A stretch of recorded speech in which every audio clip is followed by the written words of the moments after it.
Nanindigan ng Presidential Communications Office o PCO na wala silang mga kontratang reactors at vloggers para sumuporta sa administrasyon.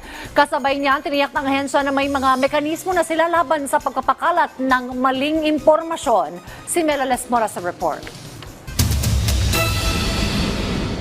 Mariing itinanggi ni Communications Secretary Dave Gomez ang akusasyong may mga binabayaran umano silang reactors at vloggers para magbigay suporta sa administrasyon online. Sa deliberasyon ng House Committee on Appropriations ukol sa panukalang pondo ng ahensya sa susunod na taon, naungkat kasi ni Sagip Party List Representative Paulo Marcoleta ang nasagap niyang impormasyon ukol dito. Meron daw kayong maintain na 200 reactors and 76 or so vloggers.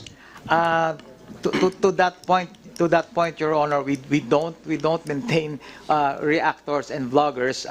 We have organic supporters of the president who comments on our posts, but we don't retain any of those vloggers or reactors, as you may put it.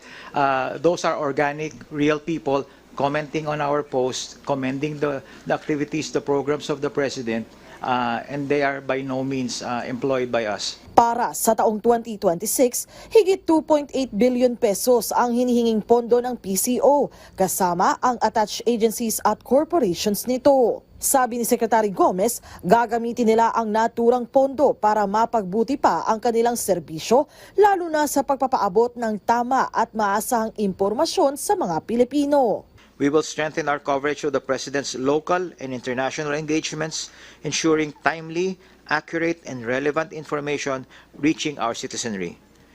This includes maximizing both state media, traditional and digital platforms to bring government closer to the people. Hinggil naman sa issue ng fake news, binusisi rin ng mga kongresista kung paano pa paiigtingin ng PCO ang kanilang mga hakbang para malabanan ang misinformation at disinformation sa bansa. Gate ng Communications Secretary, may mekanismo na sila para rito. In terms of the systems in place, we have certain fact-checking and verification processes in place.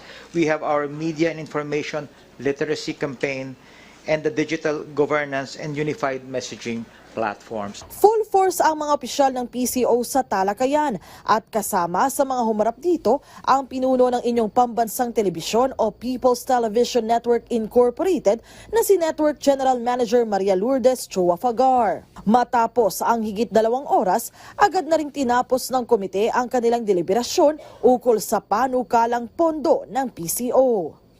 Mela Lesmora para sa Pambansang TV sa Bagong Pilipinas.